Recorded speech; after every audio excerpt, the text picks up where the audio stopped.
अस्तगफिरुल्लाह रब्बी मिन कुल्लि ज़ंबि व अतूबु इलैहि ला हौला वला कुव्वता इल्ला बिल्लाहिल अलिय्यिल अज़ीम। अस्तगफिरुल्लाह रब्बी मिन कुल्लि ज़ंबि व अतूबु इलैहि ला हौला वला कुव्वता इल्ला बिल्लाहिल अलिय्यिल अज़ीम।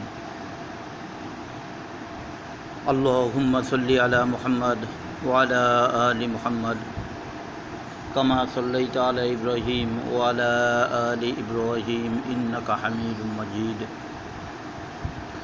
अल्लाहुम्मा बारिक अला मुहम्मद व अला आलि मुहम्मद कमा बारकता अला इब्राहीम व अला आलि इब्राहीम इन्नका हमीदुम मजीद। अल्हम्दुलिल्लाह नहमदुहु व नुसल्ली अला रसूलिहिल करीम अम्मा बाद फ़अऊज़ु बिल्लाहि मिनश शैतानिर रजीम बिस्मिल्लाहिर रहमानिर रहीम। कुल्लु नफ्सिन ज़ाइक़तुल मौत सुम्मा इलैना तुरजऊन। फ़क़ाल रसूलुल्लाह सल्लल्लाहु अलैहि वसल्लम अल मौतु हक़्क़ुन अल मीज़ानु हक़्क़ुन अल क़ब्रु हक़्क़ुन। আল্লাহ পাকের দরবারে আমাদের লাখ কোটি শুকর। আজ আমরা মহাপবিত্র জুম্মার দিন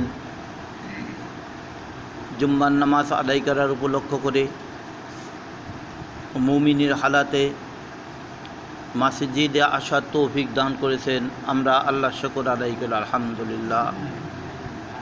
আজ আল্লাহ রাব্বুল আলামিন আমাদের মৃত্যুর হাতের থেকে, মৃত্যুর কলবের থেকে হেফাজত করে আল্লাহ তাআলার দেওয়া হায়াত নিয়া আজ আমরা মসজিদের ভিতরে পা প্রবেশ করতে পারছি, মসজিদে বসতে পেরেছি। এর জন্য আমরা আবারও আল্লাহর শুকর আদায় করি আলহামদুলিল্লাহ। আজ যারা কবরে চলে গেছে অনন্তকালের জন্য, কবরের থেকে তাদের এদিকে ওদিকে কোথাও যাওয়ার কোনো কায়দা নেই, কৌশল নেই, যাইতেও পারবে না। তবে কিতাবে এবং কোরআনের ভিতরে যেটা আসতেছে,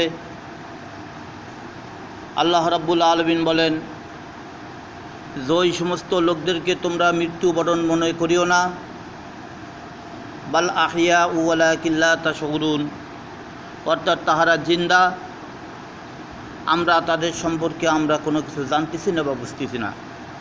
এই সমস্ত সম্প্রদায়ের লোকগুলো কারা? যারা ইসলামের জন্য গলাটা কাটায় দিয়েছে, ইচ্ছাকৃত না, অইচ্ছাকৃত, যে বাসলি গাজী মরলে শহীদ, হয় মারা যাব আর নয় গাজী থাকবো অথবা শহীদ হয়ে যাব। কী জন্য? ইসলামের জন্য যারা জীবন যাপন দিয়েছে, যারা জীবনকে দান করে দিয়েছে ইসলামের জন্য। ইসলামটা কি?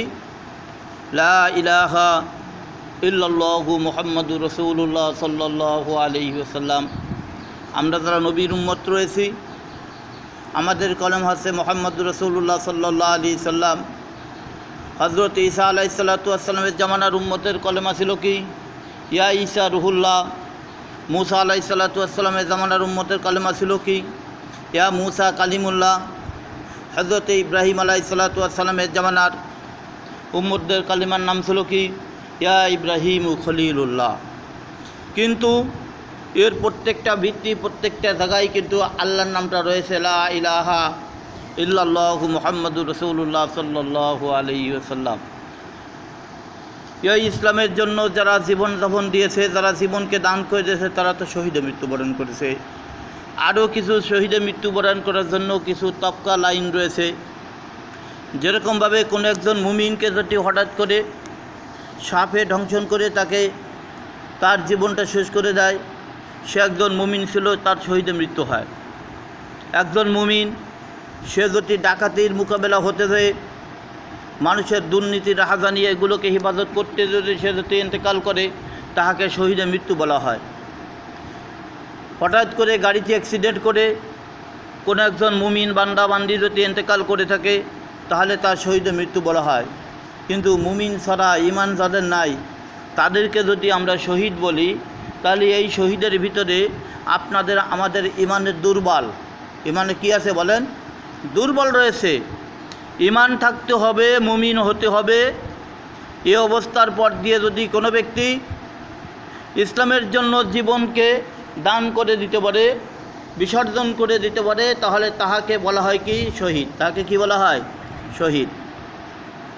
যে সমস্ত লোকেরা শহীদে মৃত্যুবরণ করেছে, সকাল যখন হয়, সকাল হওয়ার সাথে সাথে প্রত্যেক দিন সকালবেলা আল্লাহর পক্ষ থেকে ওদের ছুটি ঘোষণা হয়ে যায়।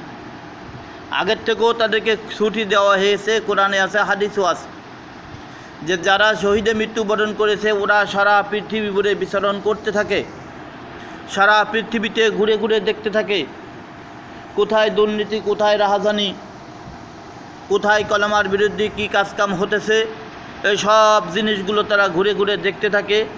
কিন্তু তারা দেখতে পারবে, কিছু বলতে পারবে না, তাদের বলার কোনো পারমিশন নাই, তারা দেখে আসতে পারবে। তবে তারা দোয়া করতে পারবে। কি করতে পারবে বলেন? দোয়া করতে পারবে। তাদের দোয়া করার হক রয়েছে, দোয়া করার শক্তি রয়েছে, কিন্তু বলার কোনো শক্তি নেই। এরকমভাবে ওরা সকাল থেকে নিয়ে ঠিক সন্ধ্যা পর্যন্ত, মাগরিবের আযানের টাইম যখন হয়ে যায়, তখন আবার যার যার গন্তব্যস্থানে সে পৌঁছেই যায় কী করে? ওই আরশ মহল্লার পরে, আরশ মহল্লার ভিতরে আল্লাহর আরশের কাছে কিছু কিছু লাইট থাকে। এই লাইটের পরে যাইয়া ওরা ওখানে আস্তে আস্তে আস্তে আস্তে ঝুলন্ত অবস্থায় লেগে যায়। লাগার পরে ওই লাইটগুলো লাল, নীল, সবুজ বাতি দিয়ে জ্বলতে থাকে। এই শহীদে মৃত্যুওয়ালাদের হক ওইখানে বৃদ্ধি করা হয়। যারা শহীদে মৃত্যুবরণ করা হয়, আল্লাহ রাব্বুল আলামিন বলেন যে বাল আহইয়াউ ওয়ালাকিন লা তাশউরুন, অবশ্যই তারা হলো জিন্দা, তাদেরকে তোমরা মৃত্যু বলিও না, যেহেতু তোমরা এদের সম্পর্কে জানো না, এরা হচ্ছে জিন্দা। তারা সারাদিন ঘুরে ফিরে যেয়ে ওখানে যে তারা বসে থাকে, ওখানে যে সারা রাত তারা জাগরণ করতে থাকে, ঘুমাক বা যা করুক সেখানে করতে থাকে। আর যারা শহীদে মৃত্যুবরণ করেনি, যারা আমভাবে সাধারণভাবে ইন্তেকাল করেছে, এদেরকে যখন কবরে রাখা হবে, এরাদের অনন্তকালের জন্য তাদের কবরের ভিতরেই থাকতে হবে। এই কবরের জন্য ঘোষণা করা হইতেছে, আল কবরু রাযাতুম মিন রিয়াজিল জান্নাহ, আল কবরু হুফরাতুম মিন হুফরাইন নার। আমরা যে কবরটা দিয়ে আসি, মানুষদেরকে যে কবরের ভিতরে শোয়াই রেখে আসি, এই কবরটা হয়তো একটা আগুনের গর্ত হয়ে যাবে, আগুনের গাড়া হয়ে যাবে, অথবা এই কবরটা একটা ফুলের বাগিচা হয়ে যাবে। রাযাতুম মিন রিয়াজিল জান্নাহ, জান্নাতের একটা টুকরা হয়ে যাবে। যার কবরটা জান্নাতের একটা টুকরা হয়ে যাবে, এর কবরের ভিতরে শান্তির কোনো সীমা নাই। আর যার কবরটার ভিতরে হুফরাতুম মিন হুফরাইন নার, আগুনের একটা গর্ত হয়ে যাবে, এই কবরের ভিতরে তার আযাবের কোনো শেষ নাই। এবং এই আযাবগুলো আমাদের দুনিয়ার আযাব, দুনিয়ার আগুনে যদি আপনার আমার একটু পুড়ে যায়, এই পোড়াটা কিন্তু আজকে পুড়ে গেছে, কালকে বিকেল পর্যন্ত দেখা যাবে, এই টাইম পর্যন্ত কিছু না কিছু লাঘব হয়ে যাবে, কমে যাবে। আর জাহান্নামের আগুন যখন পরিচালিত করে দেওয়া হবে, ধরাই দেওয়া হবে, যেই টাইম, যেই সেকেন্ড, যেই মিনিট জাতি থাকবে, প্রত্যেকটা সেকেন্ডে সেকেন্ডে, মিনিটে মিনিটে তার কবরের আযাবগুলো বৃদ্ধি হতে থাকবে, তার গায়ে জ্বালাগুলো বেশি রকমের বৃদ্ধি হতে থাকবে।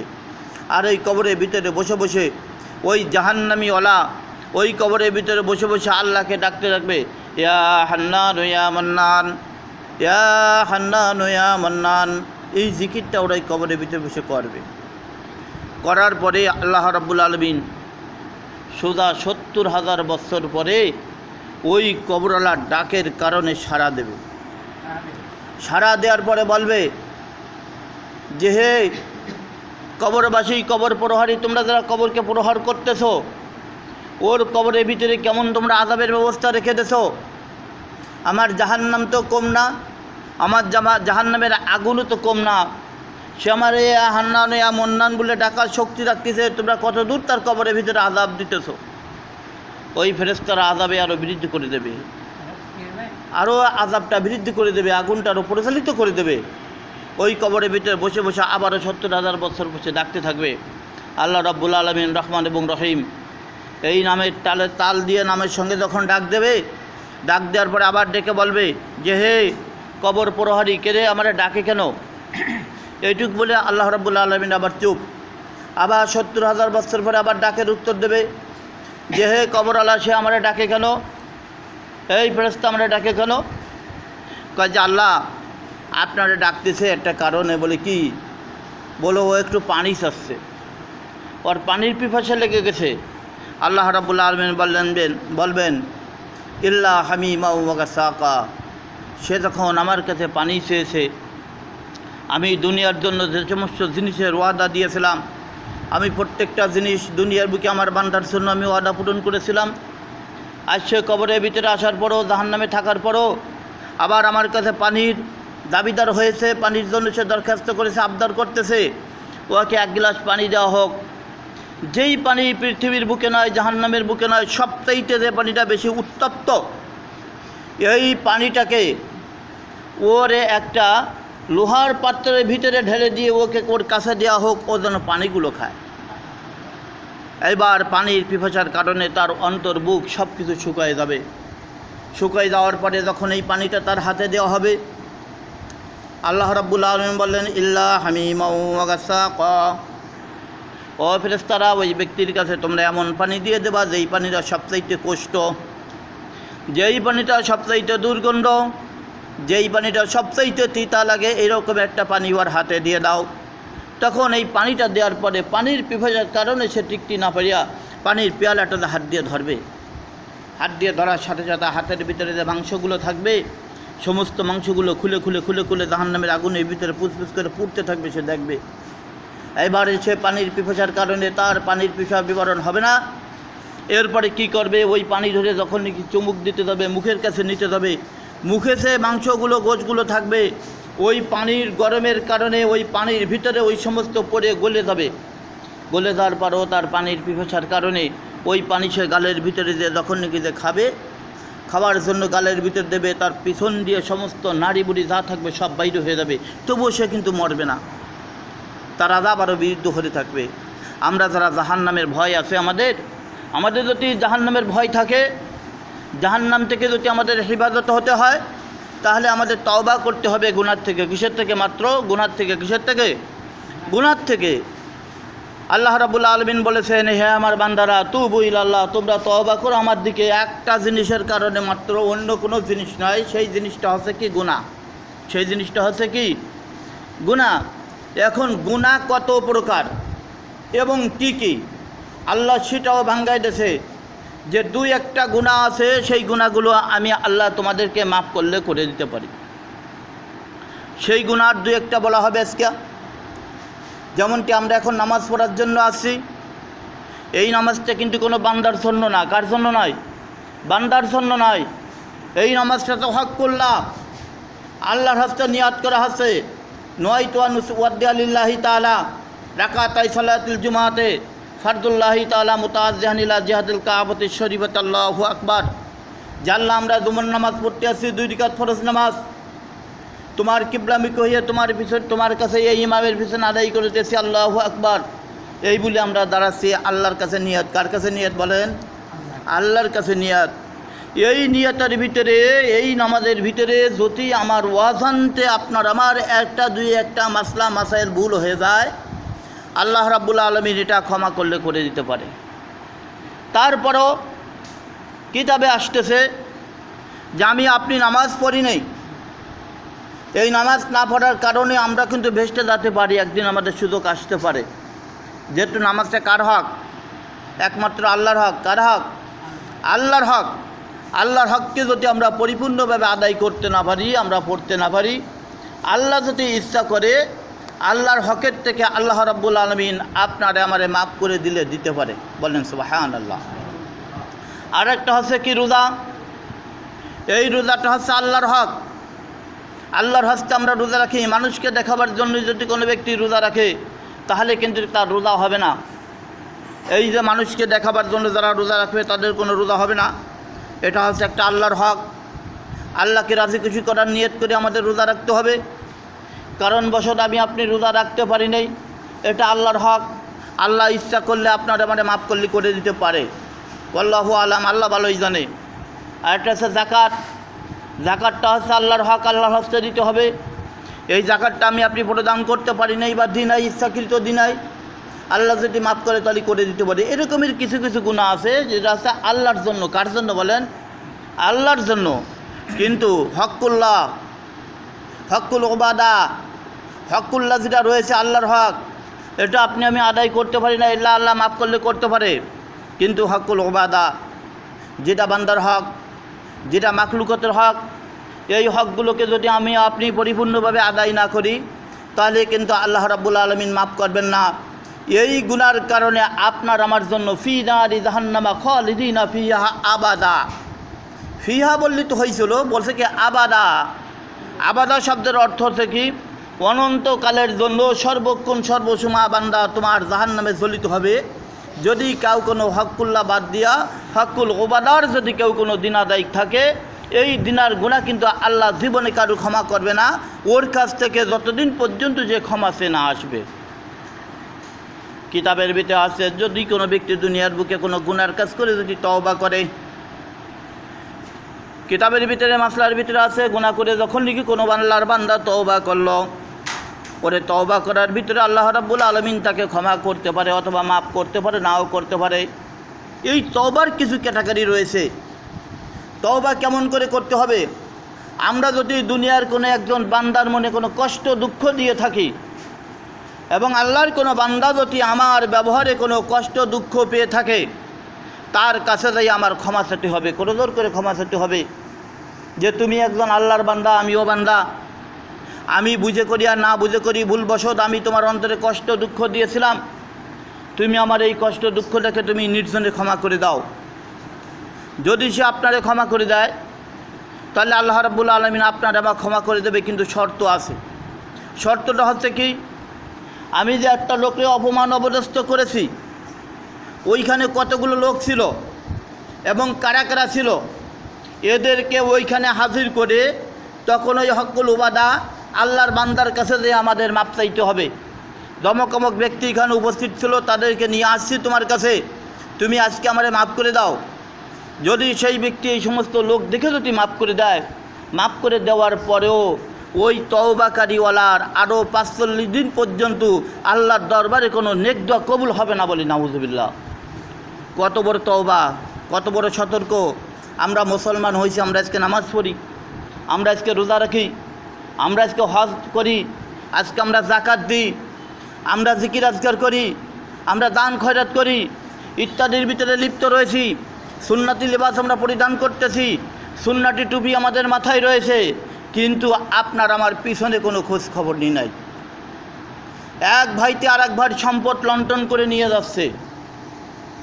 একজন ভাই অশিক্ষিত, কোনো কিছু বোঝে না, শিক্ষিত আর ধনীওয়ালা, আর সবচাইতে মাতবার সর্দার যে বেশি আছে, এ যে কী করতেছে, সাইডে যারা একবার ঠেকা বসত রয়েছে তাদের হককে নষ্ট করে দিয়া উনি এদিকে যে হজ করে আসতেছে। আল্লাহ কই যে তোর ওই হজ সহ কিয়ামতের ময়দানে তুমি হাজি সহ তোমার জাহান্নামের ভিতরে নিক্ষেপ করে দেবো। তুমি দুনিয়ার বুকে কোনো দিন ন্যায় বিচার করো নেই, তুমি দুনিয়ার বুকে হক অবস্থার পরে চলো নেই, আজকে সেই হক অবস্থার পরে চলার জন্য আজকে তুমি যে হাজি হয়েছিলে সে হাজি সহ তুমি জাহান্নামের ভিতরে চলো, বলেন নাউজুবিল্লাহ। কত বড় কঠিন কষ্ট। আজকে মুসলমান না হয়ে আল্লাহ নবীর কবরকে জিয়ারত করতে যায়, আল্লাহ নবী ওখানে বসে বসে সব কিছু দেখে।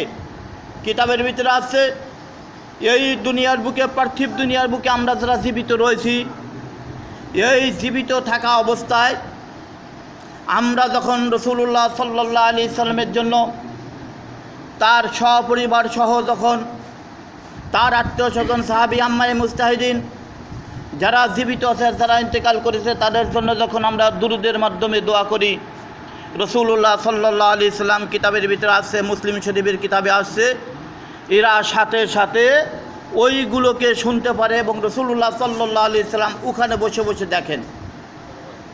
কিতাবের ভিতরে আছে নামাজের ভিতরে যখন আমি আপনি দুরূদ শরীফ পাঠ করি, নামাজের ভিতরে যখন আমার আপনার দুরূদ শরীফ পড়া হয়, রাসূলুল্লাহ সাল্লাল্লাহু আলাইহি সাল্লামের জন্য আমরা আল্লাহর কাছে ক্ষমা চাই। আর কি করি, রাসূলুল্লাহ সাল্লাল্লাহু আলাইহি সাল্লামের বিবি আলবাসা আত্মীয়স্বজন যারা আছে তাদের জন্য আমরা দোয়া করি, রাসূলুল্লাহ সাল্লাল্লাহু আলাইহি সাল্লামের সাহাবীদের জন্য দোয়া করি। মোট কথা আম্মায়ে মুস্তাহিদিন যত আছে, মৃত্যু জিন্দা সবার জন্য আমাদের দোয়া হয়। ওই নামাজের ভিতরে আর যেই নামাজের ভিতরে দুরূদ শরীফকে পরিপূর্ণভাবে পড়া হয়, এই নামাজের ভিতরে আল্লাহ রাব্বুল আলামিন রাসূলুল্লাহ সাল্লাল্লাহু আলাইহি সাল্লামের পক্ষ থেকে আল্লাহ রাব্বুল আলামিন 70 গুণ নেকি তার নামাজের ভিতরে বাড়াই দেওয়া হয়। বলি সুবহানাল্লাহ।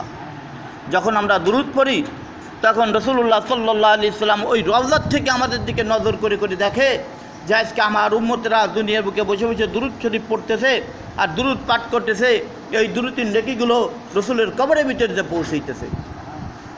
যারা আজকে আমরা হজ করতেছি, হজে যাওয়ার জন্য আমরা ধাবিত হচ্ছি, তাহাকিক করতে হবে যে আমি যে হজে যাচ্ছি আমার এই সম্পদের ভিতরে কোনো হারাম সম্পদ আছে কিনা। হজের আগে একটা হজ আছে, এই হজকে আগে পালন করো যে আমি যে হজে যাচ্ছি হজের থেকে আমি আর ফিরতে পারবো কি পারবো না। যেখানে মুহাম্মদুর রাসূলুল্লাহ সাল্লাল্লাহু আলাইহি সাল্লামের জন্য আমরা এখানে বসে দুরূদ পড়ি, আর আজকে আমরা সে আল্লাহর নবীর সঙ্গে সরাসরি সাক্ষাৎ করার জন্য রওজা মুবারকে যাইতেছি। আমার আগে মুসলমান হতে হবে। যদি আপনার কোনো লেনদেন খুঁটিনাটি কোনো কিছু থাকে, এই সমস্ত জিনিসটাকে পরিশোধ করতে হবে। পরিশোধ করার পরে তাহাকিক করার পরে যদি দেখা যায় যে আমার যে সম্পদ রয়েছে এই সম্পদকে বিবি ছেলে মেয়ে আল বাচ্চা যারা আছে তাদের ভিতরে বন্টন করে দিতে হবে। বন্টন করে দেওয়ার পরে তারপরে দেখতে হবে যে আমি হজ করে আইসে আবার আমি এ দিয়ে কামাই করে 1 বছর পর্যন্ত খাতে পারবো কি পারবো না। এতটুকুন মাল রাখার পরে ওনার হজে যেতে হবে। আর আমাদের দেশের মানুষগুলো হজে যাচ্ছে, পরে সম্পদ জাল জমি করিয়া সেই জমি বিক্রি করে সেই টাকা নিয়ে হজে যায়। তারপরে মানুষের দিনা রয়েছে, বলে যায় যে আইসে তোমার দিনাটারে পরিশোধ করবা না, তুমি যে আইসে করবা তোমার দিন বাঁচবা কি বাঁচবা না তোমার ঠিক আছে, তোমার হজ তো সব চলে গেল। এটা হজ হলো না, এটা হলো সাজানি নাটক। আল্লাহ এবং আল্লাহ রসুল বলেন যে ওর হজ হই নেই। আর রাসূলুল্লাহ সাল্লাল্লাহু আলাইহি সাল্লাম বলেন যেই ব্যক্তি খাঁটি হজ করতে আসার জন্য আল্লাহর সঙ্গে যখন আল্লাহর কাবা ঘরকে যখন তওয়াফ করবে, আমি রসুল আমার কবরখানে যখন জিয়ারত করবে, আমি রাসূলুল্লাহ সাল্লাল্লাহু আলাইহি সাল্লামের কবরে বসে বসে আমি আমার ওই উম্মতের জন্য দোয়া করি, আল্লাহ রাব্বুল আলামিন আমার দোয়ার সাথে সাথে তার জীবন পিছনে সব গুনাহগুলো মাফ করে দেবেন। তবে সেরকমের হতে হবে। এরকমের না হয়ে যদি আমরা এরকমভাবে কেউ হজ করি, যাত্রা করি, মৃত্যুবরণ করি, তাহলে কিন্তু আপনার আমার কবরের ভিতরে পিটনের কোনো অভাব নাই। পিটন কেন আপনার আমার কবরের ভিতরে হবেই হবে।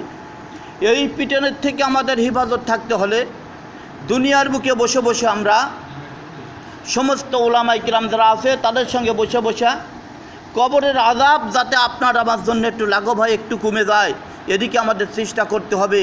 আর আল্লাহর কাছে আমাদের দোয়া করতে হবে আল্লাহ রাব্বুল আলামিন যেন আমাদের নেক দোয়াকে কবুল করেন এবং এই নেক দোয়া নিয়ে যেন আমরা মৃত্যুবরণ করতে পারি। আর মৃত্যুর সাথে সাথে যেন আপনার আমার কবরগুলো জান্নাতের টুকরা হয়ে যায়।